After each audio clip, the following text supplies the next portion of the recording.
The photograph trembled in his small hands as 8-year-old Nathan Parker stood before the judge. 7 foster homes in 8 years had taught him that silence was survival, that hope was a lie.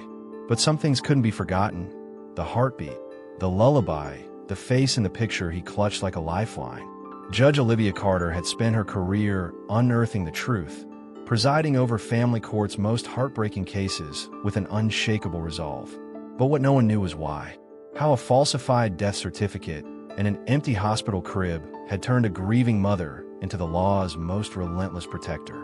For 15 years, she had buried her own pain beneath her robes. Until today, until this silent boy with eyes that mirrored her own, until 4 words shattered her world. "You're my mom now." A single mother's fight for justice is about to expose a decades-old conspiracy, unravel a network of stolen children, and bring down a criminal empire built on lies. Because behind every forged death certificate is a mother who never stopped searching. And behind every stolen child is a truth waiting to be found. The air inside Courtroom 302 was heavy with anticipation, the kind of weight that pressed against the chest and made every breath feel measured. Nathan Parker, a frail-looking 8-year-old boy, stood near the plaintiff's table, his small hands clenched tightly around a photograph that had been folded and refolded so many times, the edges had begun to fray. His posture was rigid, his head slightly bowed, but his eyes, wide, dark, and watchful, flicked up now and then, scanning the room like a trapped animal looking for an escape route. From her high-backed leather chair, Judge Olivia Carter observed him, her sharp gaze as unreadable as ever. She was known in New York family court for her unwavering professionalism, her ability to remain detached even in the most emotional of cases. She had presided over hundreds of foster hearings, seen countless children shuffled from one home to another. But something about this one made her uneasy.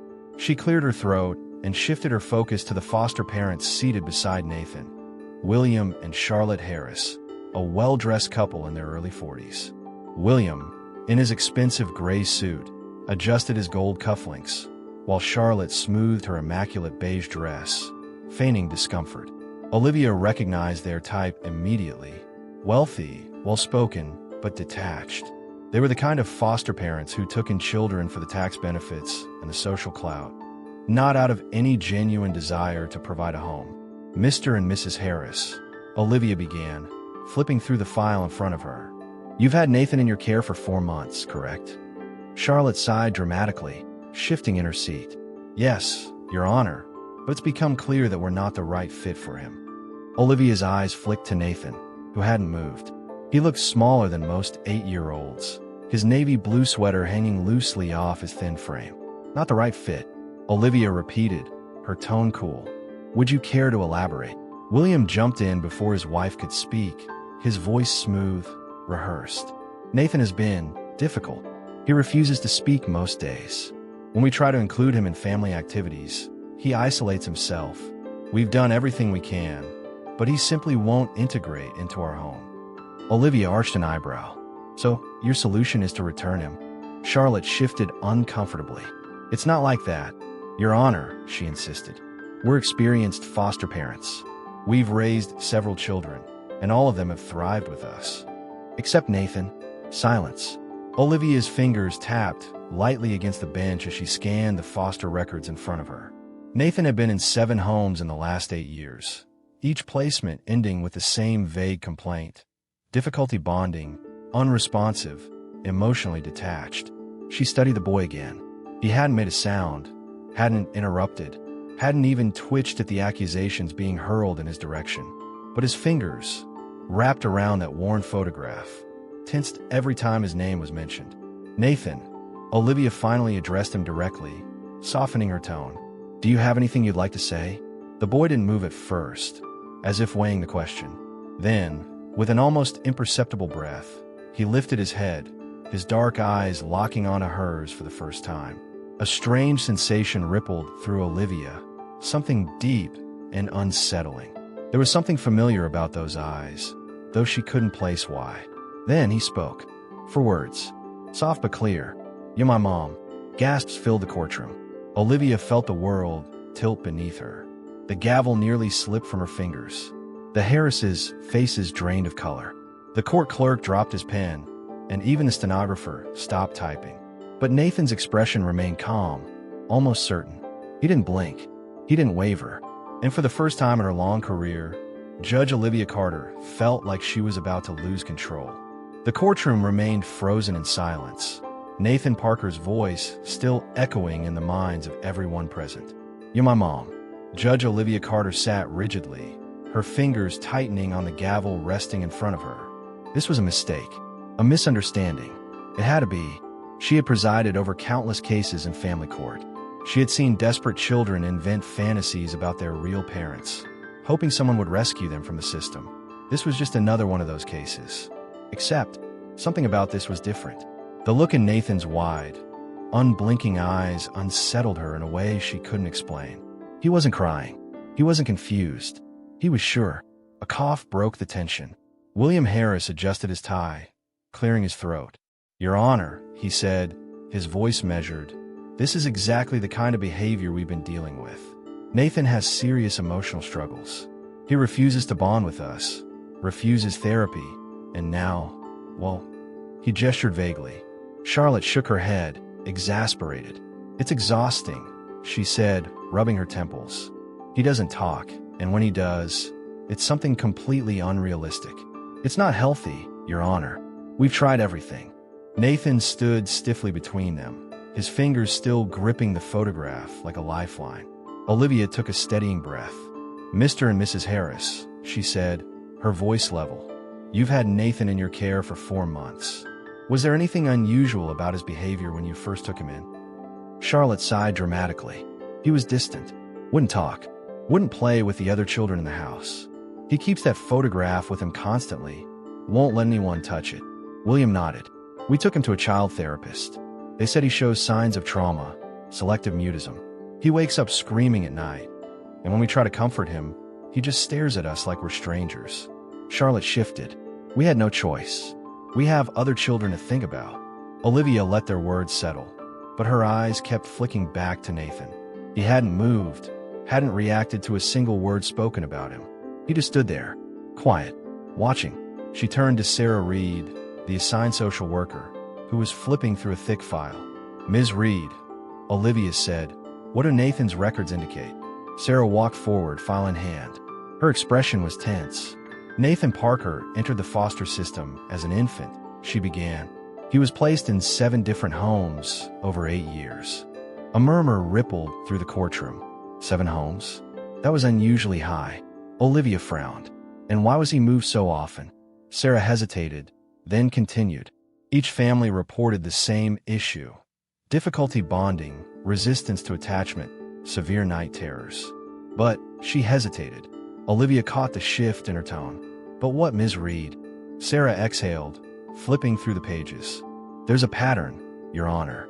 Every single home listed a specific reason for his inability to adjust, his attachment to a single photograph." Olivia stilled. "What photograph?" Sarah gestured toward Nathan. "The one he's holding, Your Honor." All eyes turned toward the boy. Olivia focused on the creased, worn edges of the photo. She had dismissed it before, but now, why was every home concerned about a photograph? "Nathan," she said, keeping her voice steady. "May I see it?" The boy clutched it tighter, his lips pressing together. For the first time since the hearing began, she saw a flicker of emotion cross his face. Fear, but then hesitation. His small fingers uncurled slowly, and he stepped forward. The room remained utterly silent as he reached the judge's bench and placed the fragile piece of paper down with careful precision. Then, as if the action had taken all his strength, he retreated a step, shoulders hunched, his eyes never leaving Olivia's face. She reached for the photograph. As soon as her fingers brushed the surface, something inside her stomach twisted. She turned it over, and the world tilted beneath her. The photograph was old, the edges softened by time, but there was no mistaking the image. A younger version of herself, sitting in a hospital bed, holding a newborn baby wrapped in a soft blue blanket. Her throat went dry. Impossible. Her heart pounded so loudly she barely heard Sarah's next words. "That's why he won't let it go." Olivia's fingers tightened around the photograph. It was her. It was a moment she had long since buried. A night filled with pain, confusion, loss. 8 years ago, she had been told. Her baby had died. But this photograph, this evidence of a moment she never remembered happening. She forced herself to breathe, to think rationally. She couldn't unravel here. Not in front of them. Not in front of Nathan. Charlotte's voice cut through the silence, sharper now. Your Honor, you're not seriously entertaining this, are you? William leaned forward, sensing Olivia's hesitation. Judge Carter, this boy is disturbed. He needs psychiatric care, not encouragement. Sarah lifted her chin. Or maybe, Mr. Harris, he's been telling the truth this entire time. The room grew heavier. Olivia's fingers trembled just slightly as she placed the photograph back onto the desk. Her eyes met Nathan's again. This time, something in her fractured. His face wasn't just familiar anymore. It was like staring into a mirror from years ago. Olivia's breath came shallow and fast. She needed a moment. Just one moment. She grabbed the gavel, gripping it hard to steady herself. Court is in recess. The words ripped from her throat. The gavel slammed down. Olivia rose so quickly. Her chair scraped against the floor. She turned away, walking swiftly toward her chambers, her hands fist-tight at her sides. Because if what she was starting to believe was true, then everything she thought she knew was a lie. Judge Olivia Carter slammed the door shut to her chambers, pressing her back against it, her breaths coming too fast. Her mind spun, her pulse hammering in her ears. That photograph, that boy. Nathan Parker's words still rang in her head. You're my mom. She squeezed her eyes shut, trying to steady herself, but it was impossible. The moment she had locked away for years was pushing its way to the surface, refusing to be ignored. A tremor ran through her fingers as she reached for the chair behind her desk and collapsed into it. This was not real. This had to be a mistake. She forced herself to do the one thing she always did when overwhelmed, focus on the facts. Nathan Parker, 8 years old, 7 foster homes, no birth certificate, no biological family listed. And yet, he had a photograph of her, a photo she had never seen before. She opened Nathan's case file, flipping through the pages, searching for what? She didn't know. Her eyes scanned line after line, noting each foster placement, each failed adoption attempt, each behavioral report. But then, her gaze stopped cold. Circumstances of entry into foster care, unclear. Records incomplete. Olivia's breath hitched. Her fingers tightened on the paper. That was unusual. Every child in the system had an origin story. Hospital records, police reports, something that placed them in the system. But Nathan had nothing. A sudden chill ran through her.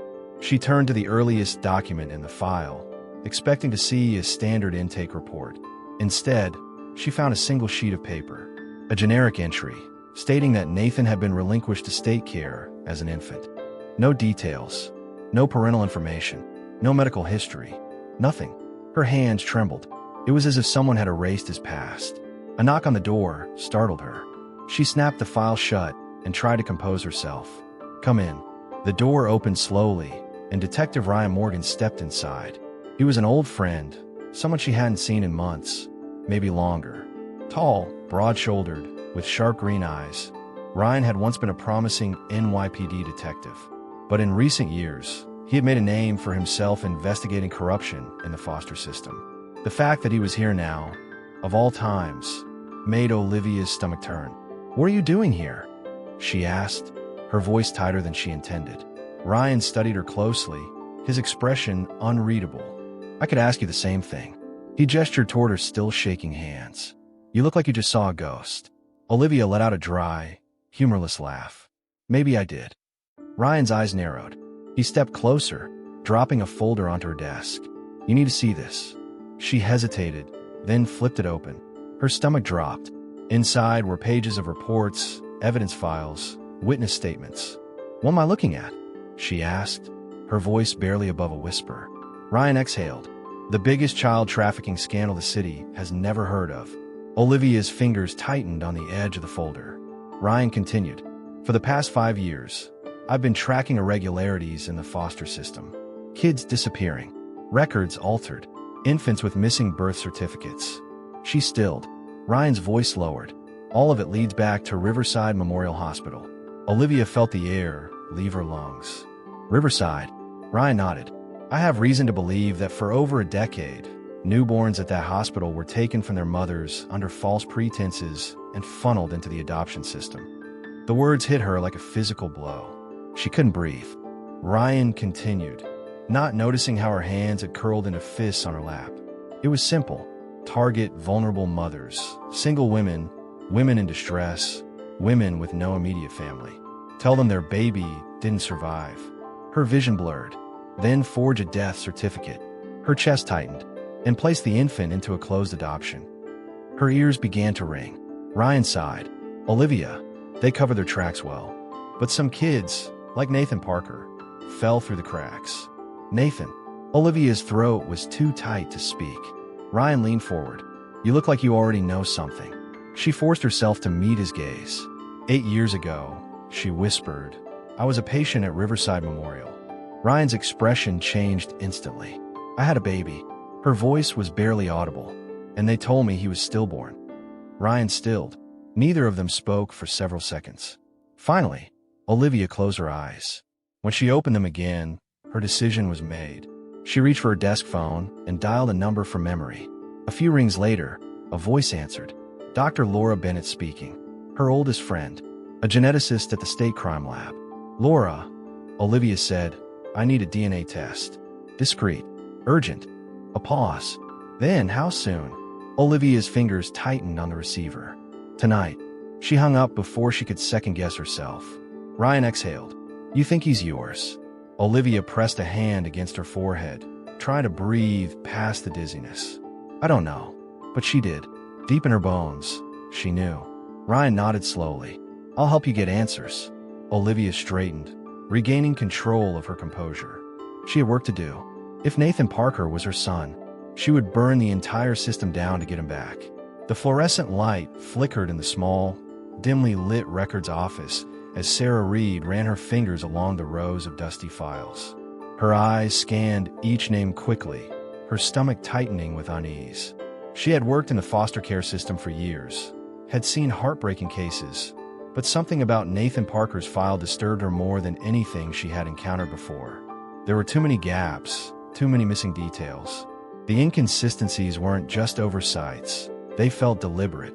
Sarah had spent the last 24 hours digging through Nathan's past, and what she was finding was horrifying.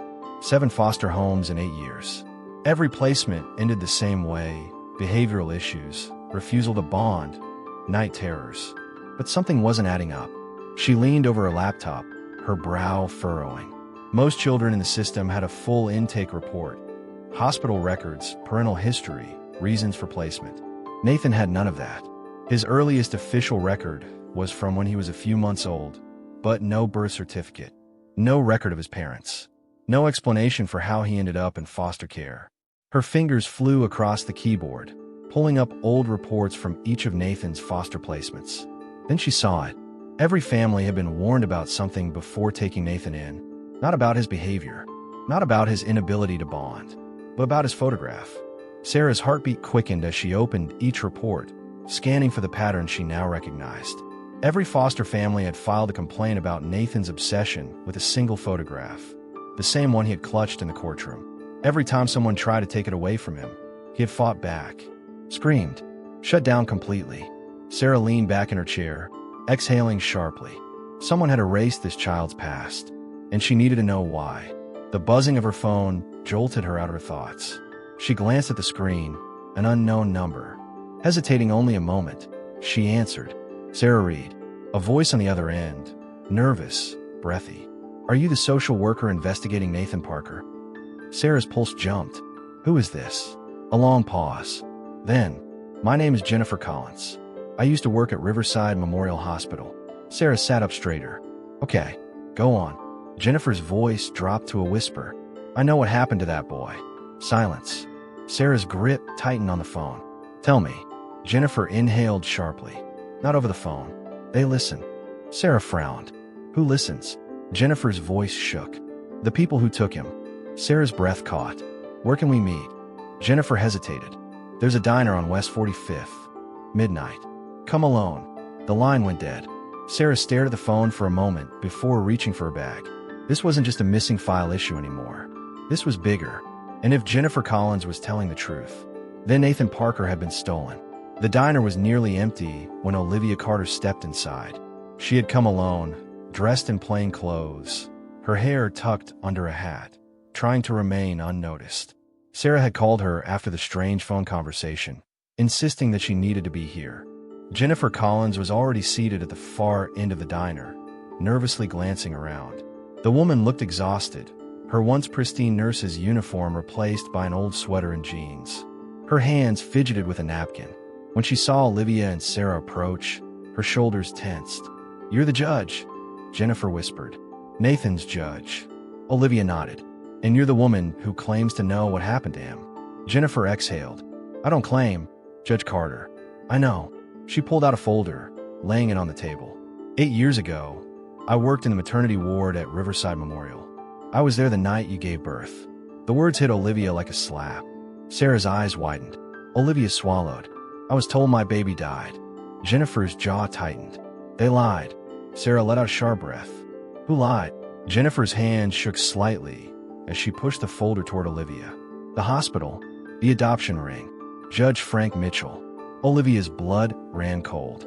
Judge Frank Mitchell, a man who had presided over countless adoptions, a man Olivia had worked with for years.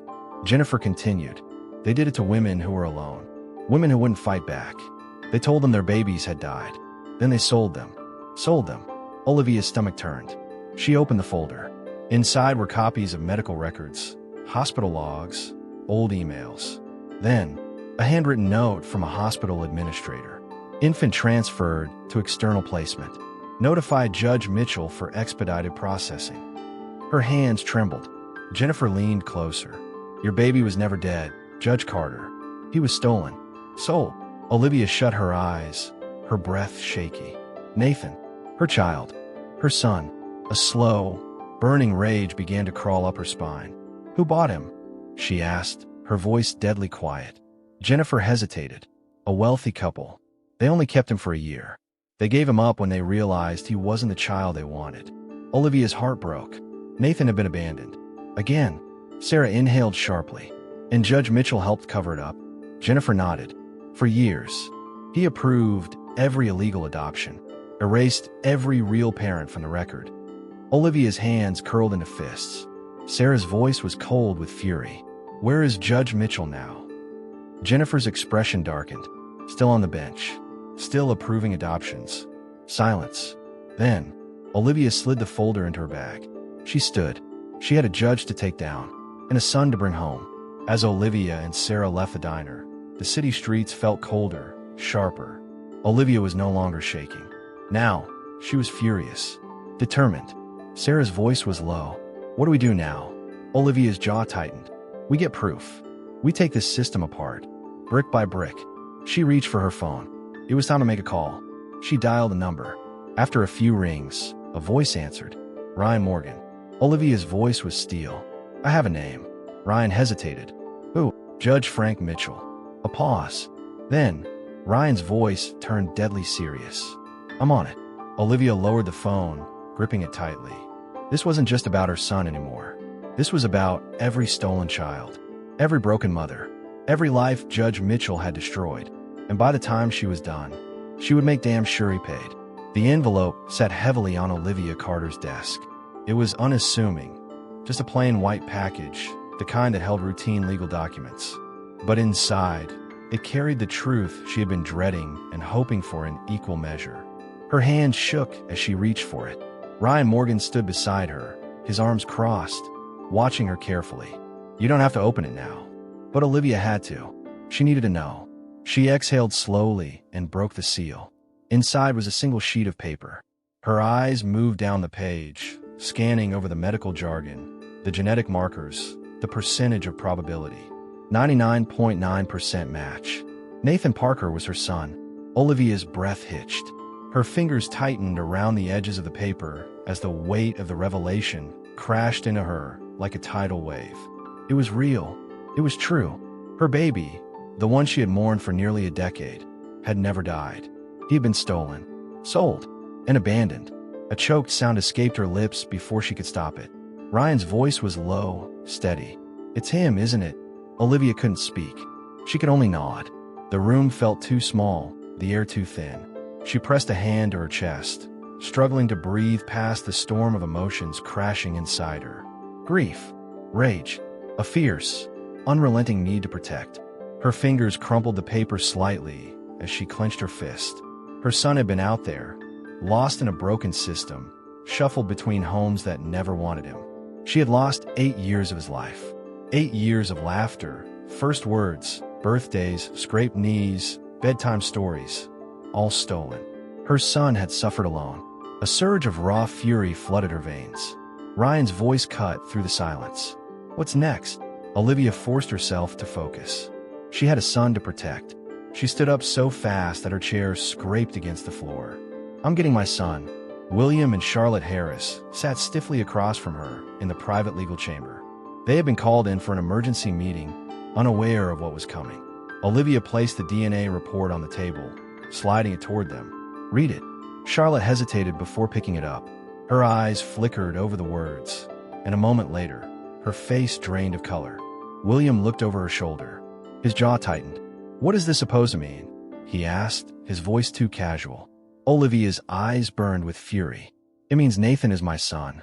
A sharp silence hung in the air. Charlotte swallowed hard. "This doesn't change anything." Olivia's nails dug into her palms.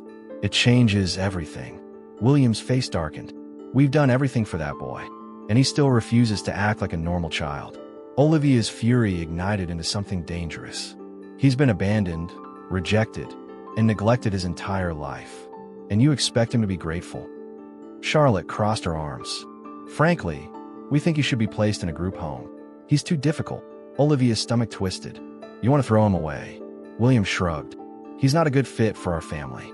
He's better off somewhere else." Olivia's temper snapped. She slammed her hands on the table, her voice low, sharp, and edged with authority. "Nathan Parker is no longer in your custody." Charlotte stiffened. "You can't do that." Olivia smiled coldly. "Actually, I can. Effective immediately. I am taking emergency custody." William's eyes flashed. "You have no legal right." Olivia leaned forward. "Do you want to test that theory in front of Courtroom?" They fell silent. Charlotte glanced away, clearly realizing they had lost. Olivia grabbed the DNA results from the table. "You don't get to decide what happens to Nathan anymore." She turned on her heel and walked out. She had bigger battles to fight. Agent Lisa Thompson's voice was tight over the phone. "You're saying Riverside Memorial falsified death records? That they stole and sold infants?"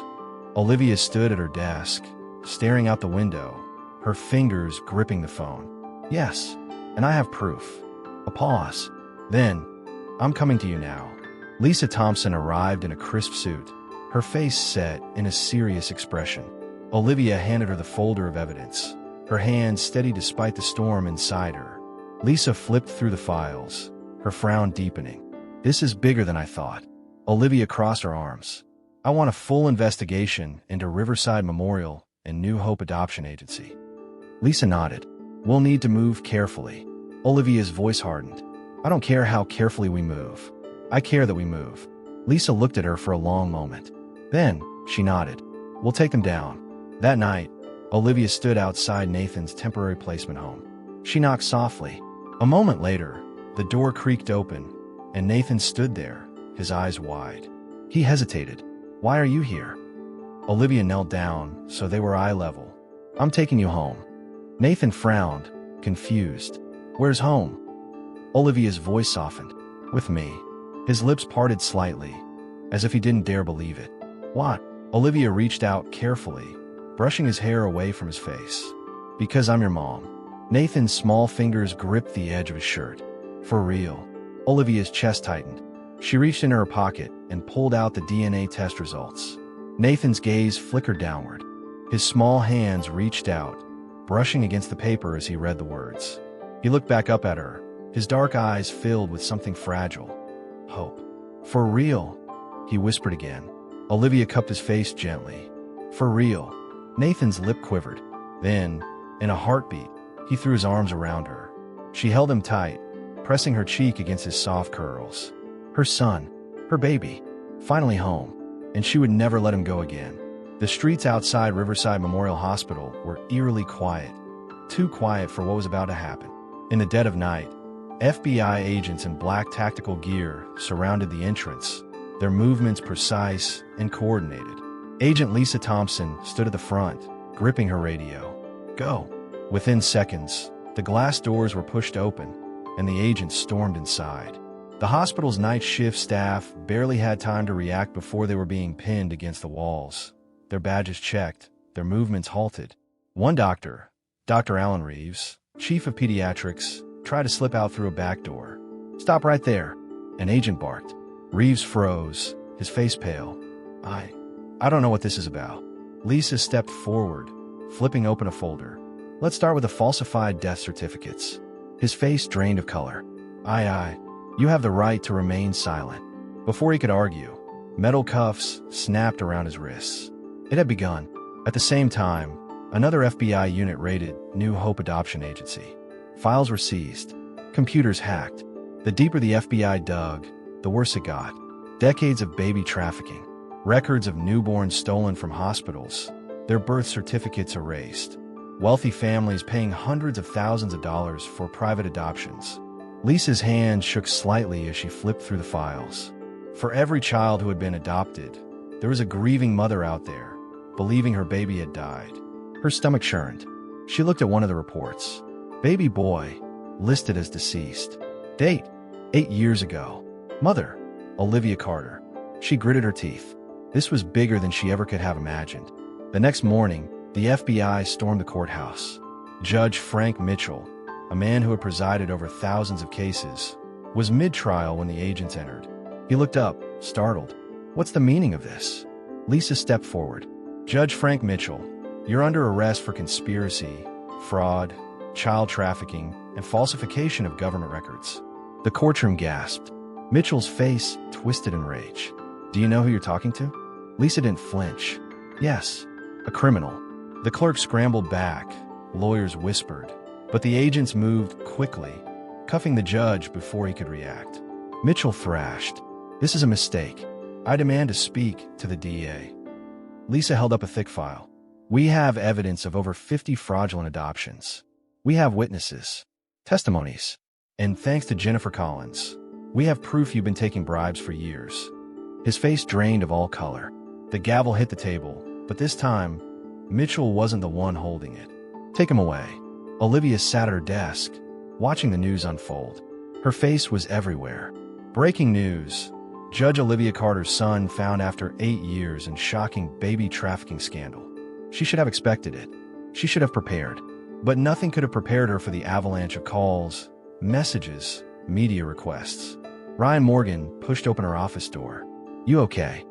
She let out a breathless laugh. I don't know. He sat across from her. They're going to come after you. She nodded. They already have. Ryan slid a file on her desk.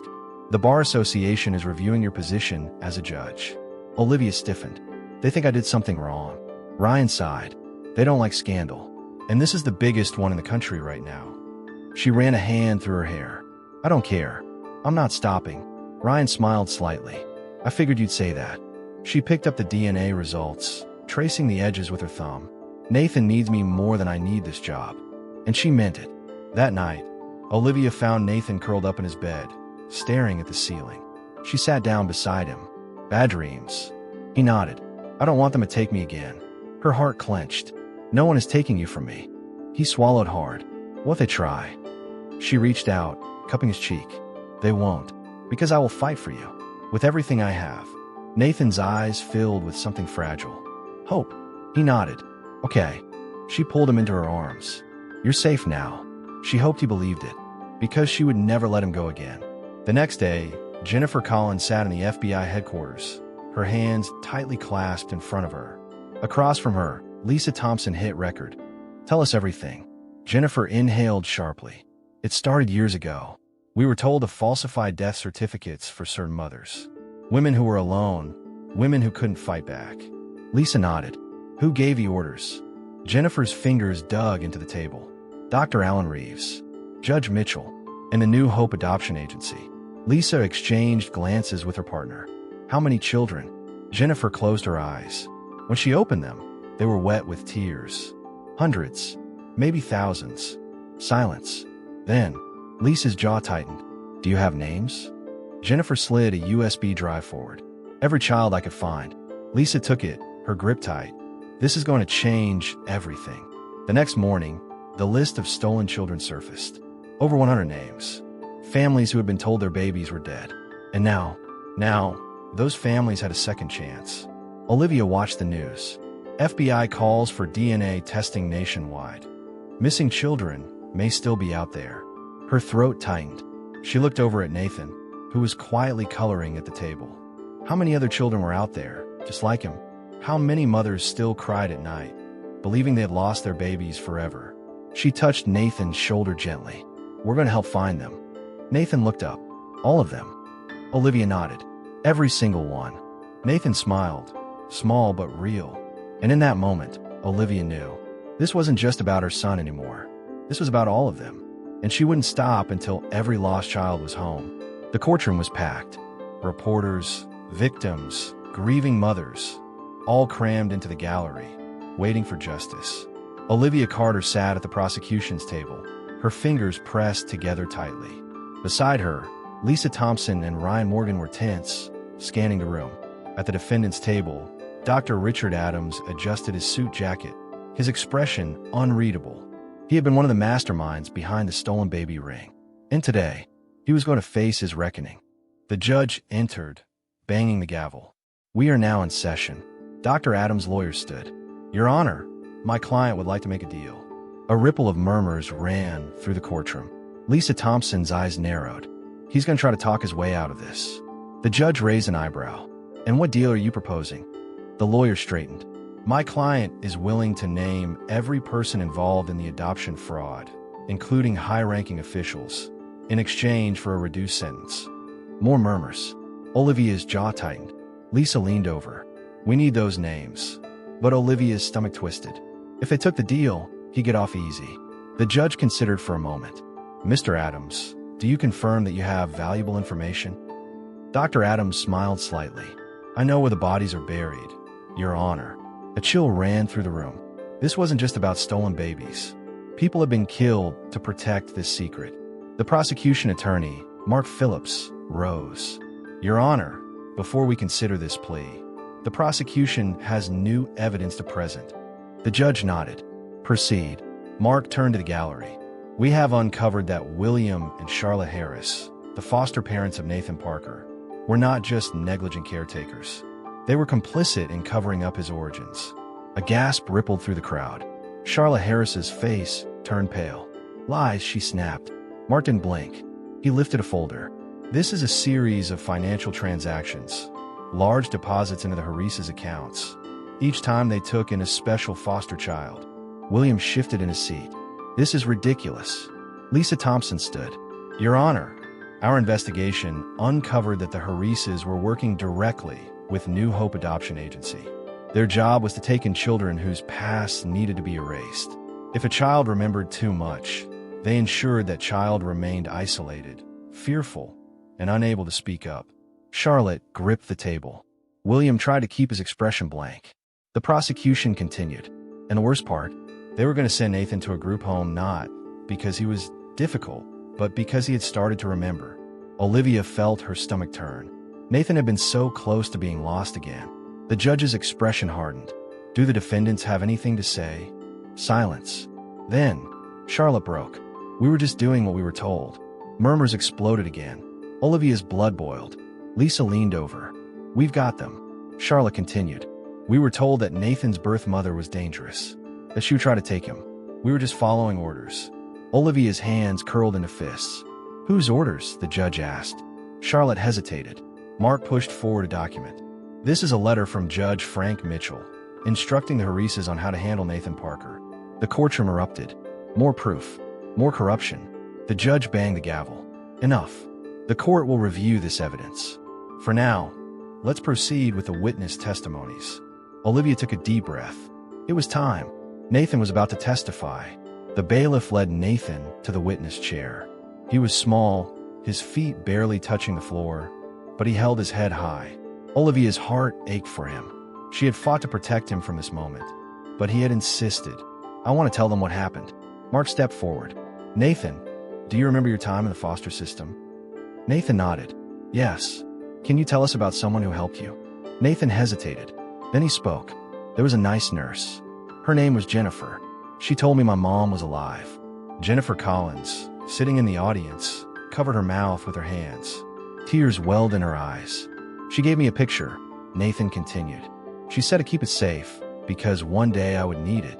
Mark nodded. "And did you?" Nathan's little fingers clutched his shirt. "Yes."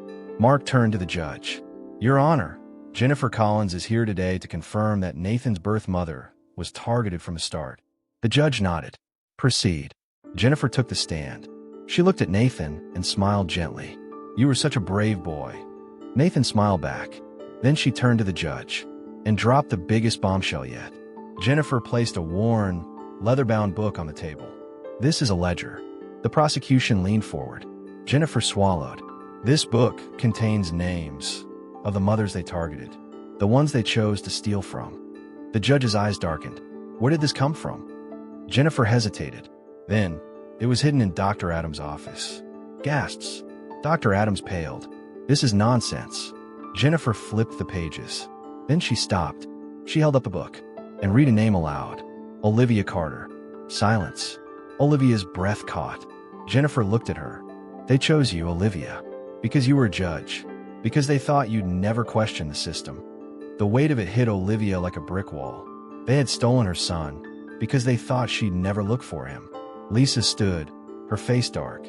"Your Honor, this proves beyond any doubt that this was an organized criminal operation, targeting vulnerable women." The judge turned to the jury. "I believe we have seen enough." After hours of deliberation, the jury returned. The judge cleared her throat. "On the charge of conspiracy to commit fraud and child trafficking, we find the defendant guilty." A cheer erupted from the gallery. Tears filled Olivia's eyes. Nathan gripped her hand. For the first time in 8 years, she knew. They had won. As the reporters swarmed outside, Olivia held Nathan's hand tightly. Ryan stood beside her. "You did it." She looked down at her son. "We did it." Lisa walked up. "There are more kids to find." Olivia nodded. She had fought for her son. Now, she would fight for every other child still waiting to be found. And she would never stop. The house felt too quiet. For years, Olivia had lived alone, her world filled with case files, courtrooms, and late nights in her office. Now, there were the soft sounds of small footsteps, the shuffle of tiny hands against bookshelves, and the hesitant voice of an 8-year-old boy who didn't quite believe he belonged here. Nathan, her son. It had been 3 weeks since the trial ended, since the courtroom doors had shut on a nightmare that had lasted far too long. And yet, the real battle had just begun. Because Nathan didn't know how to be a son, and Olivia didn't know how to be a mother. Nathan sat on the edge of his bed, staring at the walls. His room was perfect, a soft navy comforter, shelves filled with books, a nightlight glowing softly in the corner. Everything was designed to make him feel safe, but he still slept sitting up. Olivia watched from the doorway, her heart twisting. She had fought so hard to bring him home, but now she faced the painful truth. He didn't know how to let his guard down. She cleared her throat gently. "Hey, bud, want to pick out a bedtime story?" Nathan's fingers gripped the sheets. "I don't really read stories before bed." Of course he didn't. He had spent years in cold, in different homes, moving from place to place, never knowing if he'd wake up in the same bed the next morning. She tried again. "What about a game? We can play something before bed." Nathan hesitated. "I don't know how to play." Olivia's breath caught. What kind of childhood had he even had? She sat beside him carefully. "That's okay. We'll figure it out together." A long silence. Then a small nod. It was a start. The nightmare started soon after. Olivia woke to soft whimpers, followed by a muffled scream. She was out of bed instantly, rushing down the hall. Nathan was curled in a ball, his small body shaking. She reached for him, but he flinched away. Her heart shattered. "Nathan," she said gently. "It's me." His eyes darted around, wild and unfocused. "They locked me in the closet." Her hands tightened into fists. The foster homes, the group home, the abuse. She sat on the floor beside his bed. "You're not there anymore. You're safe." His breathing hitched. "What if they come back?" Olivia didn't hesitate. She took his small hands in hers. "No one is ever going to take you from me again. I swear it." His eyes searched hers, as if waiting for the lie. She just held on. "I swear." Slowly, his body unclenched, and for the first time, he let her hold him. The next morning, Olivia called Dr. Emily Foster, a trauma therapist specializing in children. Nathan was quiet on the way to the session, his small hands gripping his seatbelt. "I don't like talking," he murmured. Olivia glanced at him. "That's okay. You don't have to." He peeked at her. "Then why am I going?" She smiled softly. "Because you deserve to feel better." Nathan's brows furrowed, as if the idea was foreign to him. Oh, Dr. Foster's office was warm and inviting, nothing like the sterile therapy rooms Olivia had seen in court cases. Nathan clung to Olivia's sleeve at first, his body tense. But Dr. Foster simply sat across from him, offering a small basket of color pencils. "You don't have to talk," she said. "You could just draw if you want." Nathan hesitated. Then, slowly, he picked up a pencil. And for the first time, Olivia saw the first crack in the walls he had built around himself. He was willing to try. Olivia realized that Nathan had missed out on so many things. So she made a list. Things we should have done together. Build a pillow fort. Go to the zoo. Have a birthday party, even if it wasn't his birthday. Make cookies and get flour everywhere. Fly a kite. Nathan stared at the list. "I don't know how to do some of these." She grinned. "Then I guess we'll have to learn together." And so, piece by piece, they rebuilt his childhood. The first time they baked cookies, they burned half of them and got flour all over the kitchen. Nathan laughed. A real, full-bellied laugh. Olivia had to excuse herself to wipe away tears, because she realized that was the first time she had ever heard her son laugh. One night, Olivia sat at her desk, staring at a folder full of names. Children who had been stolen. Mothers who still thought they were dead. Nathan wandered in, rubbing his eyes. "You're still working?" She sighed. "Yeah, there are a lot of kids like you out there, Nathan." He frowned. "Do they have moms too?" She nodded. "Moms who are still looking for them." Nathan was quiet for a long moment. Then, "Maybe we should help them." Olivia blinked. "You think so?" Nathan hesitated. Then he reached for the photo of them on her desk. "Someone help me find you." His fingers traced the edges. "So we should help them too." Olivia's heart swelled. She wrapped an arm around him, pulling him close. "Okay," she whispered. "Let's do it." 1 month later, the Carter Foundation for Stolen Children was launched. It started small, a network for mothers who had lost children, a database of missing records. But grew fast. The FBI partnered with them, offering DNA testing for free. The media picked up their story. And one by one, more families were reunited. One night, as Olivia tucked Nathan into bed, he hesitated. "Mom." Her heart stopped. He had never called her that before. She swallowed the lump in her throat. "Yes, sweetheart." Nathan pulled the blanket up to his chin. "I like it here." Olivia felt tears welling up. She kissed his forehead. "I like having you here." Nathan hesitated again. Then, in a small voice, "Do you think I can stay?" She cupped his cheek. "Nathan, you're home. Forever." And for the first time, she saw it. The walls he had built for years beginning to crumble. He smiled softly. And as he drifted to sleep, Olivia whispered the lullaby she had sung to him before he was born. Because finally, they had found their way back to each other. The scandal that started in one courtroom had spread like wildfire. News stations played the story on repeat. Massive child trafficking ring exposed. Corrupt judges, doctors, and adoption agencies implicated. How a single mother's search for her son brought down an empire of lies. The entire nation was watching, and the FBI wasn't done yet. The Carter Foundation's hotline was ringing nonstop. Every day, more people called. Women who had been told their babies were dead, adults who never felt like they truly belonged in their adoptive families. One by one, the stories piled up. Sarah Reed, the social worker who had first helped Nathan, looked over the files in horror. "My God," she whispered. "There could be thousands." Olivia Carter sat beside her, flipping through the names. Each one was a stolen child. Each one had a grieving mother out there, still believing the lie. Her hands tightened into fists. "We're going to find them all." Lisa Thompson stood in the FBI's war room, staring at the giant map of the United States. Red pins covered multiple cities. Los Angeles, Chicago, Miami, Houston, Atlanta. Each pin marked a hospital involved in the trafficking scheme. "We have enough to move," an agent said. Lisa nodded. "Then let's bring them down." Within hours, raids were launched in 6 states. Hospitals were seized.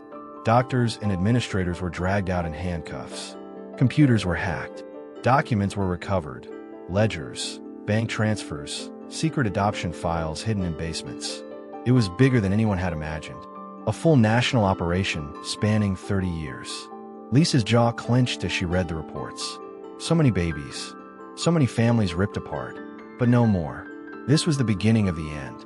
As the arrests continued, the families of stolen children filed lawsuits. Hospitals faced millions in legal damages. One CEO of a major medical chain resigned in disgrace after it was discovered that his company had funneled millions into covering up illegal adoptions. A former hospital administrator went on live TV, trying to defend herself. "We were just following orders." The anchor cut her off. Orders to lie to grieving mothers? Orders to steal newborns. The public was outraged. Protests erupted in multiple cities. Crowds gathered outside courthouses, holding signs. "No justice, no peace. Families deserve the truth. Every stolen child must be found." The pressure was unrelenting. And finally, the corrupt system began to crumble. The final trials were the most high-profile in decades. Nathan, despite his young age, bravely took the stand. The courtroom was silent as he spoke into the microphone. "They told me my real mom didn't want me. They locked me in closets when I cried. They said if I didn't behave, I would disappear like the other kids." Gasps rippled through the crowd. The defense lawyers squirmed. Nathan gripped his chair tightly, but kept going. "But Miss Jenny told me the truth." He turned to the judge. "My mom never stopped looking for me." Olivia felt tears in her eyes as her son looked directly at the people who had stolen him and spoke the words they never wanted to hear. "You didn't win." The jury didn't take long to deliberate. The verdict came down swift and brutal. Dr. Richard Adams, life in prison. Judge Frank Mitchell, life in prison. William and Charlotte Harris, 30 years for child neglect and conspiracy. Multiple hospital officials, 25 years each. The court was filled with relieved sobs. Justice had finally come. As the FBI continued their efforts, more stolen children were identified. DNA tests matched children to mothers who had believed they were dead for years. Live TV broadcasts showed tearful reunions.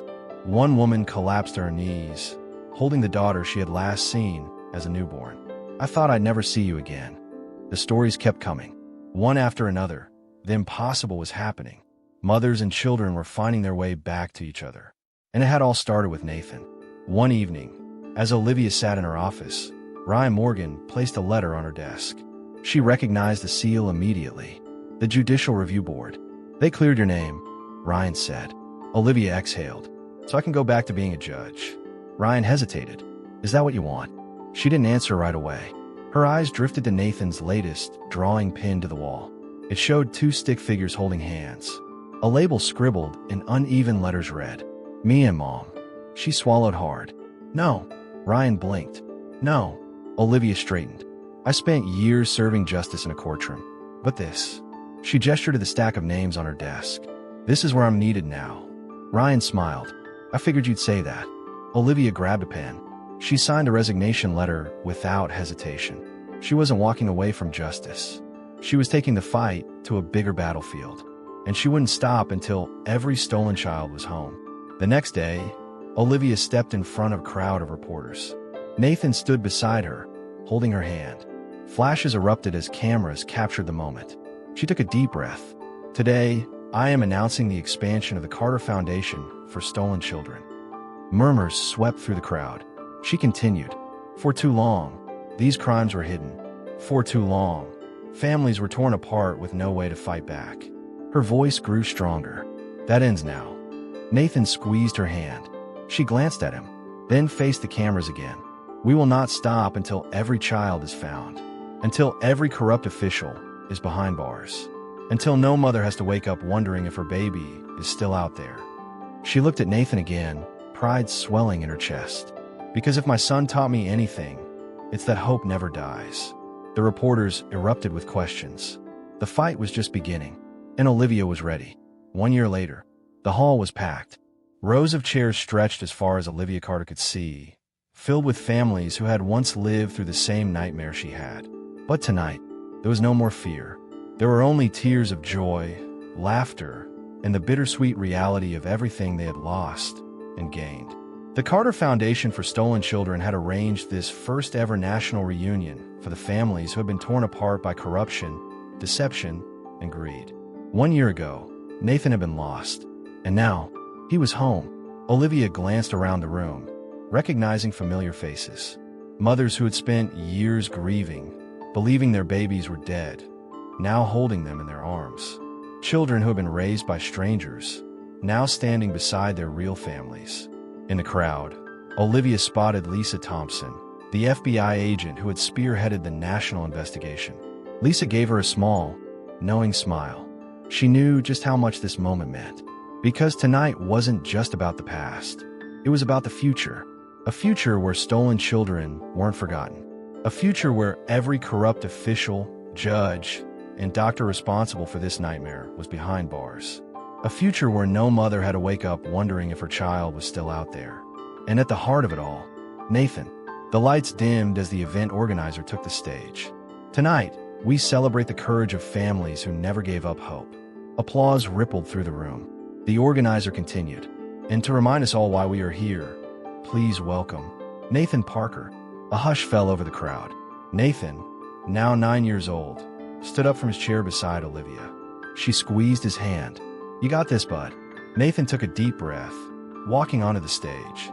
A year ago, he would have been too scared to even speak. But now, he stood tall. The microphone was slightly too high, so the organizer lowered it for him. Nathan's small hands gripped the podium.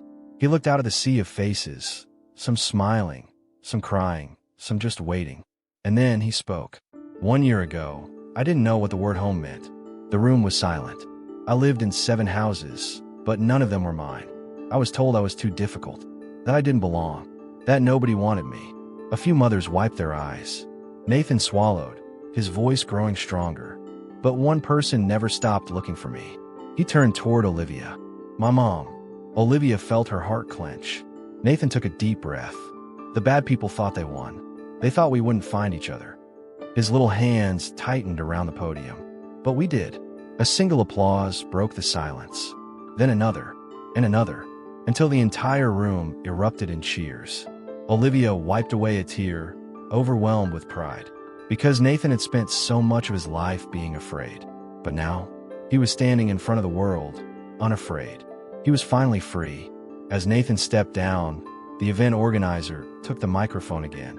Tonight, we want to honor the woman who risked everything to uncover the truth. The screen behind the stage flickered to life, showing a familiar face. Jennifer Collins, the former nurse, now a whistleblower and hero, walked onto the stage as the crowd rose to their feet. Tears filled Jennifer's kind eyes as she accepted the award. I never did this for recognition, she said. I did it because it was right. She looked toward Olivia and Nathan. And because of them, I never gave up. Applause thundered through the hall. Olivia walked onto the stage, embracing Jennifer. We wouldn't be here without you, she whispered. Jennifer smiled. And now, there are more families waiting to be found. Olivia nodded. Because even though this battle was over, the fight wasn't. As the night continued, Lisa Thompson stepped forward. The room quieted.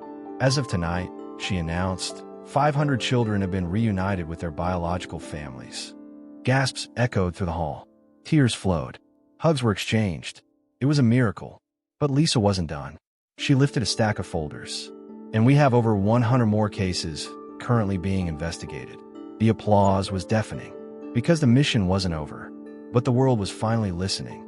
As the night wound down, Olivia found Nathan standing by the window, staring out at the city lights. She walked up beside him. What are you thinking about? Nathan shrugged. Just everything. She leaned down. Good everything or bad everything? He thought for a moment. Good. Olivia smiled. Yeah. Nathan turned to face her. I think I finally get it. She tilted her head. Get what? Nathan hesitated. Then, what it means to be home. Her heart ached. She cupped his cheek gently. And what does it mean? Nathan smiled softly. It means you don't have to be scared anymore. Tears blurred Olivia's vision. She pulled him into her arms. That's right, sweetheart. Nathan buried his face in her shoulder. I love you, Mom. Olivia closed her eyes. She had spent so long searching, fighting, crying, breaking. And now, she had him. Her son. Home. Safe. Loved. She whispered the words back. I love you too. And as the city lights twinkled outside, Olivia knew this was only the beginning. For them. For every family still searching. And for the justice they had fought so hard for. Because finally, they had found their way back to each other. If this story moved you, don't let it end here. Every like, share, and comment helps spread awareness about the dark reality of child trafficking and the families still searching for answers. Nathan's story is a victory, but there are still hundreds, thousands of children who need to be found. You can be part of that change. Hit the like button to support more stories that uncover the truth. Share this video to help bring awareness to families still searching for their lost children. Subscribe to stay updated on real stories of justice, hope, and resilience. The more people who hear these stories, the more lives we can help change. Because every child deserves to know where they came from. Every mother deserves to know the truth. And every stolen life deserves to find its way home. Let's stand together, speak up, and make sure this never happens again. Because hope is powerful. And when we fight for what's right, miracles happen. Thank you for watching. See you in the next story.